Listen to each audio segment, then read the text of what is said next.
All right, everyone, welcome back. I hope that you had a nice break and that you were able to get some great information doing the comparing reports section previously. We are going to move into our next section, which is all about piloting. So I'm excited to talk with you about this and go through what you might need to think about in a pilot and why you would pilot in the first place. How would it help you make your final decision? So the first thing we're actually going to do is I want to know, when you hear the term pilot, what does that mean to you? So we have a poll that we'll be launching in just a moment here. And I want to know, when you hear the term pilot, what do you think of? Do you think of something that's a long-term trial that might last a couple of months? Do you think of a short one-unit trial, or are you unclear what this structure might be? How would a pilot be structured? There is no right or wrong answer. Again, just wanting to know, when you hear this term, what does it make you think of?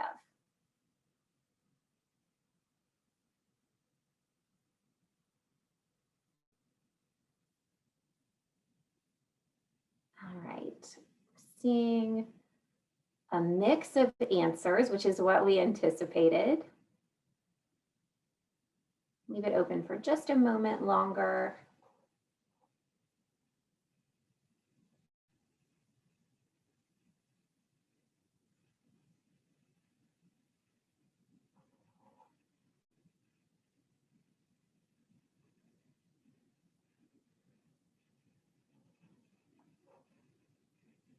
All right, so as you can see on the results, there's a mix of things that you think of when you hear the word pilot. So some people think of that long-term trial where you're doing several months. Sometimes pilots can even be a full year in certain contexts. And other people think of it as a short one-unit trial. And then some of you are unclear. You are all in the right place, because we're going to talk in detail about this right now.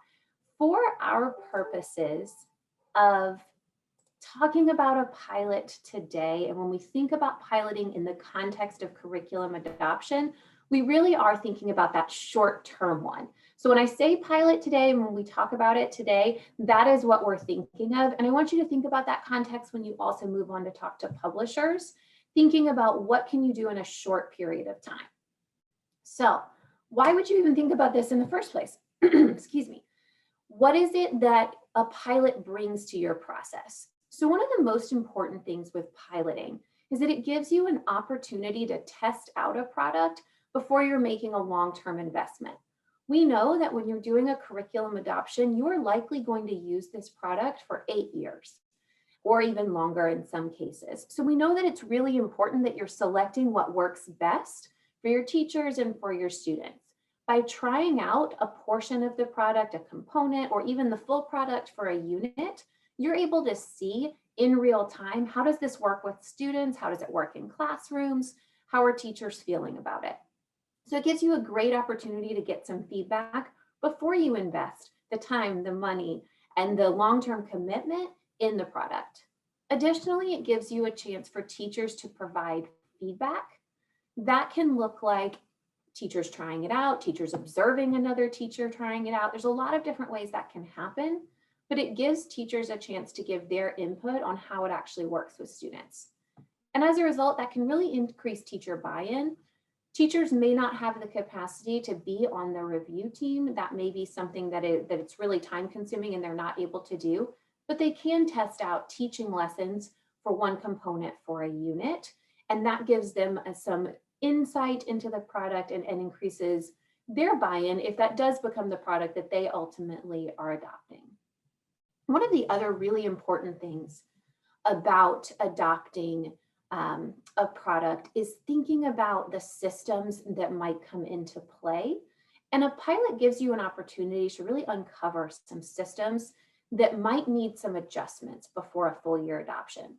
For example, if you were to pilot a product and the teachers piloting it realized, we currently as a school or as a district are asked to gather data in a certain way or report data in a certain way. This product uses data differently, supplies data differently. That's a system that isn't going to be aligned. Figuring that out during the pilot process is great because you're then able to make a plan for it before you move into your full year, your full district adoption. It can help you have a much smoother process that way instead of finding things out later on and finding out in the middle of your rollout that a system doesn't align. So a pilot gives you that opportunity for some feedback and gives you an opportunity to uncover some of those issues earlier instead of waiting until you get to your rollout. It's always better to have a plan than to be surprised. All right, so when we think about a pilot in the context of pre-K, we know that there are a lot of things about pre-K that are different. Unlike K through 5 in elementary school, where we can adopt by subject area, so you're doing a math adoption. It works to do a math lesson. It works to just have that part of the day changed, and it doesn't feel as overwhelming. Pre-K is different. We know that when you're adopting a pre-K curriculum, you're adopting a product that will support the entire day. That means that a pilot might look different. Changing a full day can be challenging. We know that, and we want to think about how it impacts students and can cause minimum disruptions. So some things to think about here would be, is there an option to try out a specific component? Can you talk to the publisher and ask them, is there one component that we could use? Just do that portion of your product for a unit. And that might give you an opportunity to see how it works, see how the lessons are written, how do teachers feel about it without having to overhaul a full day. Additionally, publishers can potentially give you some guidance on this. So we do encourage you to ask them, what would this look like in pre-K? Is there an option for us to pilot this in a way that might be less disruptive for students and would work better with our current systems and with our current setup and our current schedule? All right. So for pilot structures, the goal is that teachers have an opportunity to test drive a product for a few lessons or for that unit and provide feedback on their experience and learning outcomes. That's what we want to happen. To get there, there are some things that you should think about and some things that pilots should include, and there's a few things that pilots should not include. So we do want to make sure if you're doing a pilot and it's going to significantly change what a student's day looks like or potentially have some new material introduced, how are you communicating that to families? How are they going to know maybe reading looks different for this month in the classroom or this unit in the classroom? Making sure that they know that and that they're kept informed about what's happening with their students' learning. The same with school leadership. How are they involved?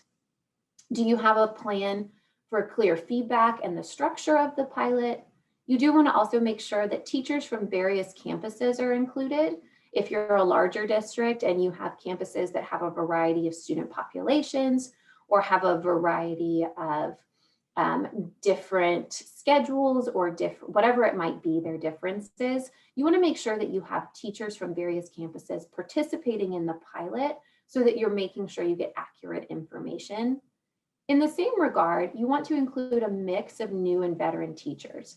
We talked a little bit about this yesterday on the panel, but how a new teacher or a second, third year teacher interacts with a product might look really different than how a veteran teacher is interacting and using a product. So you want both of their perspectives because they're both valuable.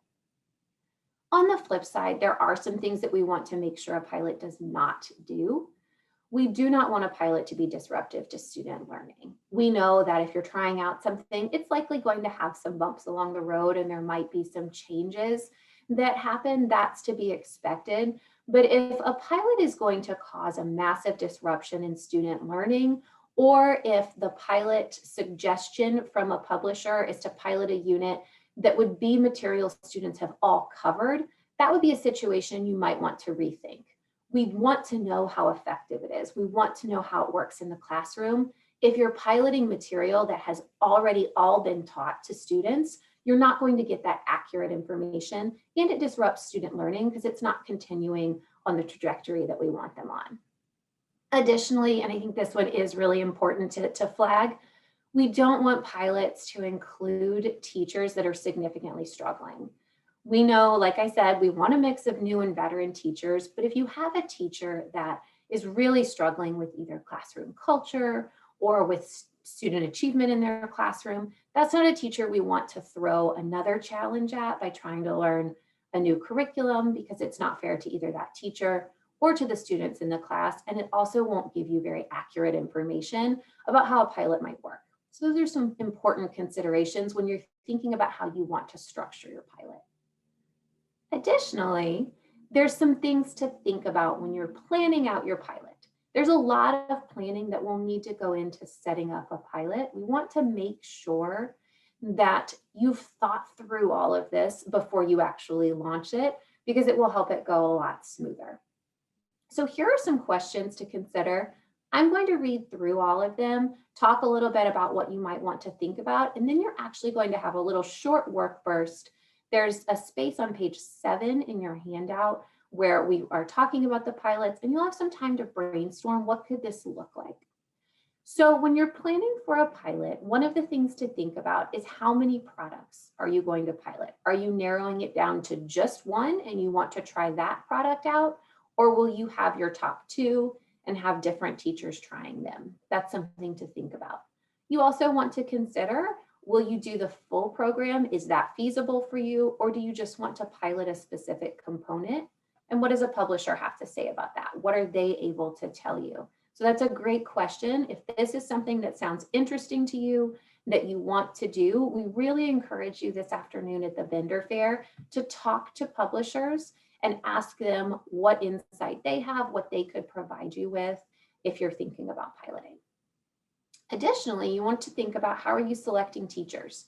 Will principals nominate teachers? Will your selection team or your selection committee, will they nominate? Will you put out an open invitation and ask teachers to apply? There's many different ways you could set this up. So think about what would make the most sense for your team, for your district, and your local community. You also need to think through how you will prepare teachers to use the new material. We know when we're going into some implementation planning that you would have a full plan for what teacher training would look like, what professional development would look like, and you obviously can't do that for a pilot because you don't have the time to do that full level of training. But you do need to think about, what would your pilot group need so that they can successfully engage with the pilot material? What do you need to set them up with so that they're able to be successful? That way you know that the results coming out of the pilot are as accurate as they can be. You don't want to just hand teachers the product and say, hey, see if you like this, try it out in your room. It might be a product that needs some professional development with it before teachers can engage with it. And if that's not provided, again, you're not getting that accurate information of if it works well for teachers or if it's something that is going to be successful for students. I see we have a question that's come up in the Q&A that says, would it make sense for some teachers to pilot one company and some to do another if you are in between two, or should they pilot both? It's a great question, and it really does depend on your local context and your local needs, and also the capacity of the teachers that you're asking to pilot. Asking a teacher to pilot 2 different products for a highly successful veteran teacher might be completely feasible, and they might be open to doing that. For some people, though, that could feel overwhelming and could feel like something that would not be something they're capable of doing. And so thinking through if it makes sense for your schools, for your teachers, for them to do that, absolutely, they could pilot both. That gives you a direct comparison, same person, same kids, same product. But it would also be fine to have multiple teachers trying out different products. It's all about what your selection team thinks about what would give you the best results and the best feedback to move forward with. Great question. We also, when we're thinking about this, you want to, once you've thought about preparing teachers, you've thought about making sure, what the structure will look like, what role is school leadership going to play? What information do they need to make sure that if I'm an assistant principal and I usually go in and observe pre-K reading every other Wednesday, I need to know that pre-K reading might look different this Wednesday that I go in. I need to know what I'm looking at. It's always important to keep everyone in the loop there so that there's no surprises. We talked a little bit about this on the previous slide, but how are you informing families? What do families need to know? How much of a change is it? If it's not a major change, you might decide that it's not something that necessarily needs to be informed. But if it's going to look really different and kids might come home excited or talking about something new, always a good idea to think about what families would want to know about what's happening in their child's classroom. Then we want to think about what is the feedback that teachers submit and what data will you collect? What do you want to know about the product? What do you want teachers submitting? Do you want to know how much time it took them to prepare? Do you want them to tell you, how they felt they were able to engage, how the ease of use of the product, thinking through those pieces? And then is there any data you want to know? Are you going to ask teachers to collect any sort of student data? And what will you use that information for? So these are some questions to think about with your pilot planning. What we would like to do now is give you a quick burst of time to actually brainstorm this out for your district. And I'm really quick seeing another question in the Q&A that I'll address here as well. How long would a pilot ideally last? 1 unit or multiple units? Again, when we're thinking about this for the purposes of curriculum adoption, we do suggest keeping it shorter simply for the time process. You are welcome to plan a pilot however works best for your district. If you have a process that would allow you to pilot multiple units and you've worked with a publisher to figure out a way that you can access multiple units, you can definitely do that. What we typically do recommend though is you think about that 1 unit pilot because that will usually fit better within your process of trying to review products, make a plan, pilot, and then get to your desired adoption date. But again, it is up to you and what will work best for you. So what we're going to do now is we're going to take the next 5 minutes, and what I want you to do is look at these questions that are up on the screen and think through what would this look like for you? If you were to do a pilot, what would you need to think about? We know in 5 minutes you won't be able to fully plan a pilot. We're not expecting you to do that, but just think through, get your brain going. What is it that you would need to think about? What questions might you need to ask? Who would you need to talk to start planning out a pilot for your district? So take the next 5 minutes. We'll come back at, that would put us by my clock at 11:38. And we'll call you back then and we'll talk through a little bit about what you thought of and have you put some of that in the chat.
All right, everyone.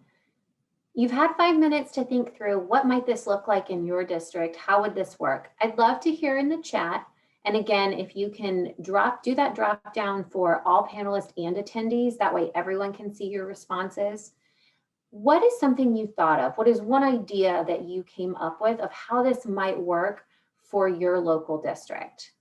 And I'll read out some of them as they come in.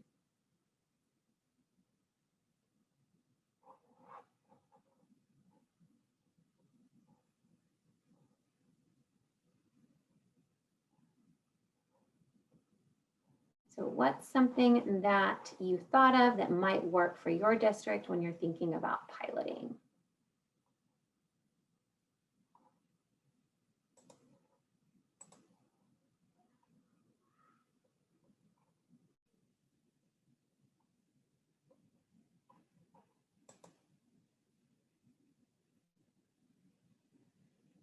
All right, I'm not currently seeing anything in the chat, which is fine. Oh, here we go. I think mine was just delayed. All of a sudden they just showed up. So piloting a program would help you see what kind of daily schedule we would need and how it fits with our current schedule. That's a great example of one of those systems you might want to think about. I'm seeing some other comments about how if you are doing looking for something that's an English resource and a Spanish resource, making sure teachers try out both products. It's another great point when you're thinking about your students' needs in terms of language and how that also fits with your current systems. Seeing some different ideas about how you would pilot different products with different teachers on different campuses. Great ideas here. Someone saying that it would be a great idea to have pre-K teachers teach the same content, but from 3 different companies. So maybe you pull the same component, but you pull it from 3 different publishers. All really great ideas about how you could potentially use a pilot and how you can make that work for your district. Again, the goal is that you're getting information. You're getting feedback, you're figuring out what will work for you and how do you pick the best product that meets your local needs. All right, so if we think about you've gone through the planning of your pilot, you've gotten some feedback, now what do you do with it? So what are your next steps? You've had teachers do this pilot and you've gained all this information, now what? What is your plan for using that information and how is the pilot feedback going to factor into your final decision? Does this interact with teacher voting?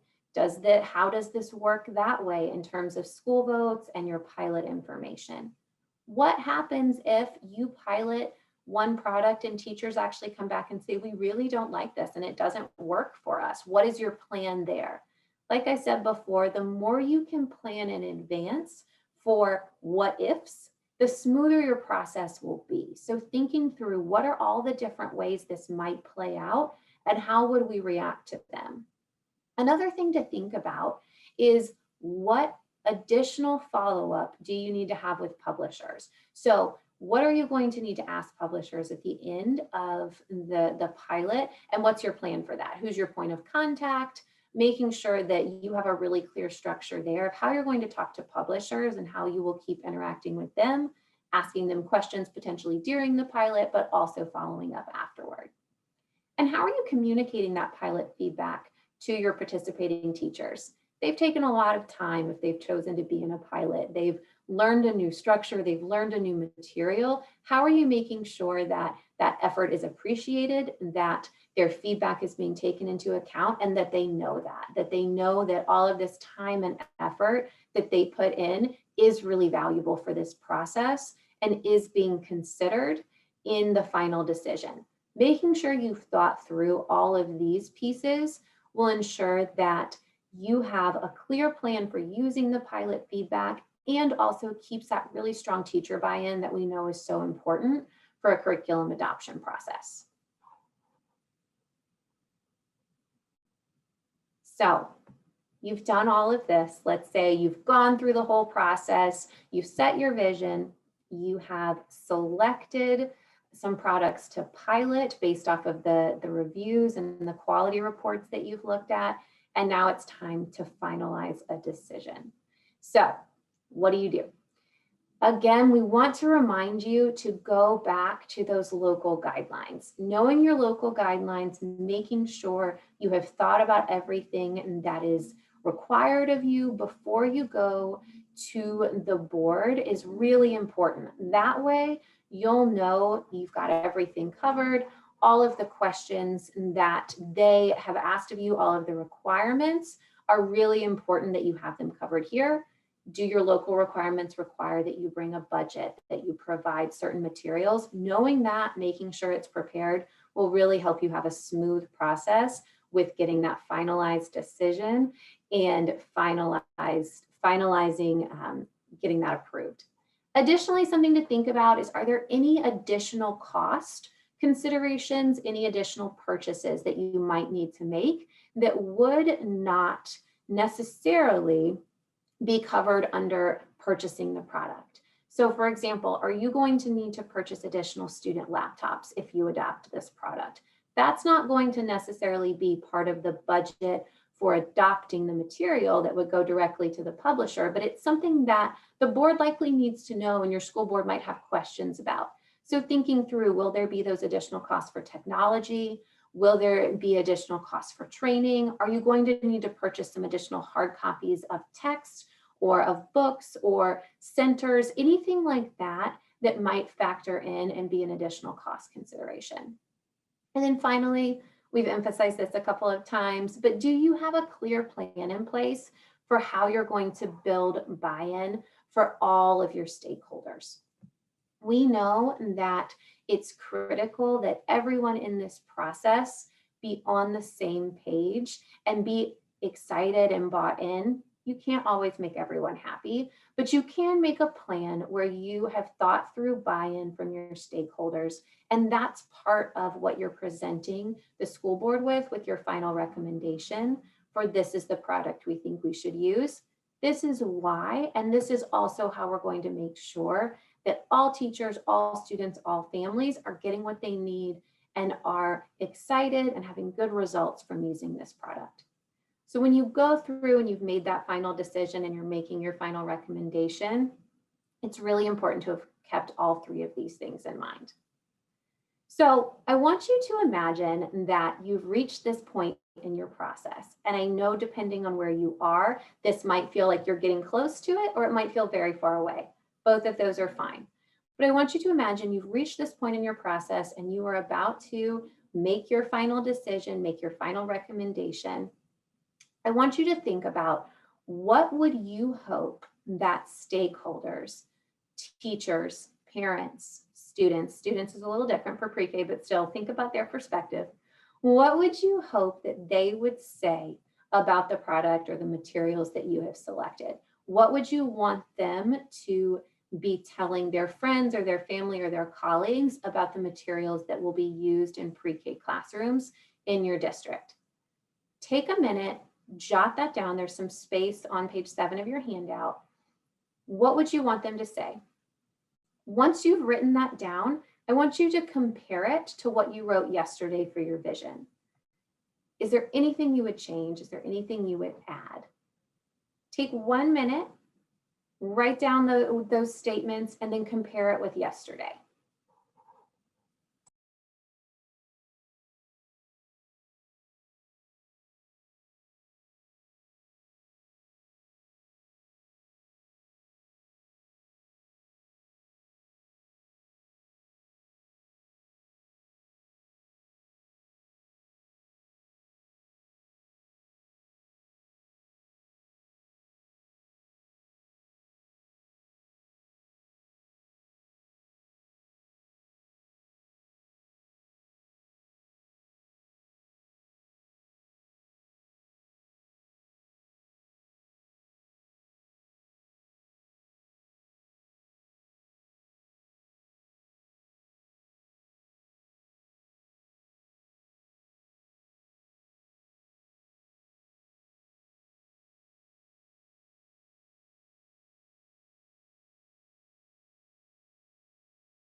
right, I know that was quick, but what were some things that you thought of? What are some things you would want people to say about what you've selected and about the materials that students will be using in classrooms? You can put that in the chat, either just a couple of words. What would you want people to say about that? See what everyone's thinking. User-friendly, absolutely. That's definitely something we want to hear from teachers about products, that they're able to engage with it and it works well for them. Helps me grow as a teacher, that development piece.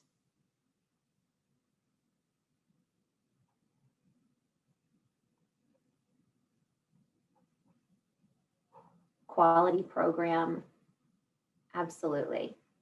So these are all things to think about. Fun and engaging, preparing every child to be successful, absolutely. Great things to think about. Again, I really encourage you thinking back to that vision, because as we know, and as we talked about on the panel yesterday, that can really guide your work. Making sure that what you want parents, students, teachers, leadership to say about the materials in a classroom at the end of this final decision, what you want them to say, make sure that's reflected in your vision so that you're always working toward that goal. There was an additional question I wanted to address in the Q&A. Does it cost to pilot, and how do we do that? What are the steps for piloting a couple of products? So those are great questions to hold on to for when you go to the vendor fair later today in terms of what would the cost be. Really encourage you to talk to publishers and ask what your options would be in terms of piloting products, if they are willing to work with you on that, if they're willing to offer certain things.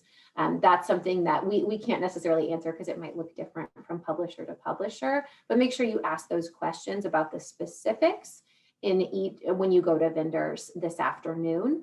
In terms of piloting multiple products, again, that's up to your local committee and what will work best for you, but it's your decision how many you would want to pilot. We would suggest you narrow it down and that you don't have 5 different pilots going, because that could get really overwhelming. But thinking about what you're looking for, what's the most important for you in terms of your vision for student success, and choosing what you would like to pilot based on that.